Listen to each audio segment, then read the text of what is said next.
The Golden Triangle.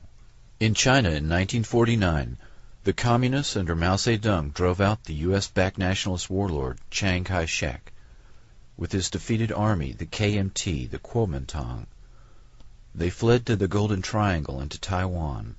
Within the Golden Triangle, they took over opium production to finance weapons purchases and the finer things in life. By the 1950s, heroin had become a nationwide concern in the United States. From Senate hearings to popular movies, criminologists blamed addicts for soaring crime rates. These KMT operations were hidden from the U.S. public for 30 years, and it is only recently Afghanistan has captured 90% of the world heroin market. The U.S. exploited the Hmong and Montagnard tribesmen as a source of opium and used the CIA's Air America to bring in guns and supplies in exchange for drugs. Large quantities of heroin appeared in the United States, much of it smuggled inside the bodies of dead American GIs. Addiction plagued the Army in Vietnam to the point of reducing their fighting capacity, and after the war these men brought their drug problem home with them. The U.S. government promoted the drug traffic and intervened to make sure traffic would not be discovered. In the words of one former investigator, quote, "You'd be running a criminal investigation, say narcotics. You'd find out that Inspector so-and-so of your national police is involved in this. You investigate up to a point, and you can't go any further. It would go to our headquarters, and then it would go to Washington, and nothing would ever happen. The intelligence gleaned from these people was more important than stopping the drug traffic."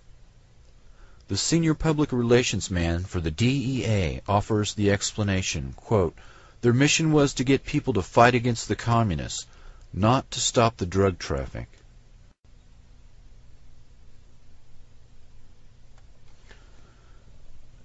Iran-Contra. A secret program by the Reagan administration circumvented Congress and illegally sold weapons to Iran, a terrorist nation, in order to pay for a guerrilla war against the Sandinista Nicaraguan government. When the operation was uncovered, it also uncovered an off-the-books operation that, in the words of Senator Daniel Inouye, was a secret government with its own permanent funding mechanism and its own Army, Navy, and Air Force. The exposure of the Iran-Contra operation revealed the tip of the iceberg.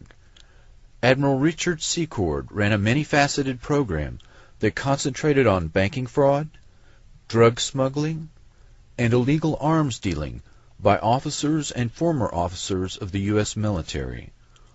Oliver L. North, a Marine lieutenant colonel, was assigned to the National Security Council staff beginning in 1981 until he was fired in 1986. North was the White House official most directly involved in secretly aiding the Contras, selling arms to Iran, and diverting Iran arms sales proceeds to the Contras.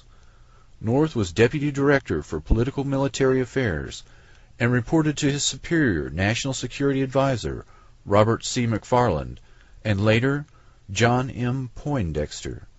He claimed to have taken much of his direction from Central Intelligence Agency Director William Casey. North testified repeatedly that he believed President Reagan was aware and approving of his activities.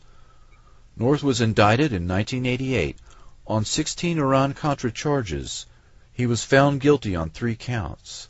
His convictions were vacated in 1990 when an appeals court found that witnesses in his trial were prejudiced by his immunized congressional testimony.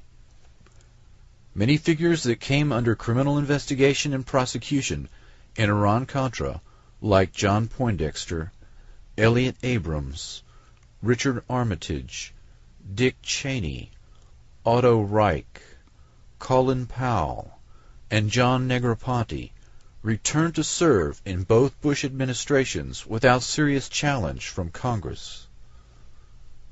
The Contras and the Crips. A San Francisco Bay Area drug ring sold tons of cocaine to the Crips and Blood street gangs of Los Angeles, funneled millions in profits directly to the Contra guerrillas, run by the Central Intelligence Agency. This drug network opened the first pipeline between Colombia's cocaine cartels and the black neighborhoods of Los Angeles, a city now known as the crack capital of the world. Gary Webb broke the story that no other major newspaper would run, and was found murdered in what can only be described as a staged suicide.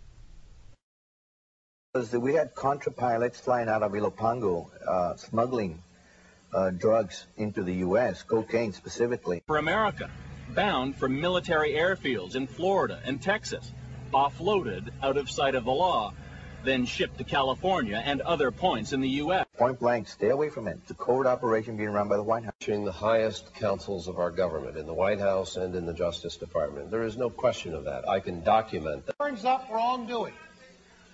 If it turns up wrongdoing, we will bring the people to justice and make them accountable.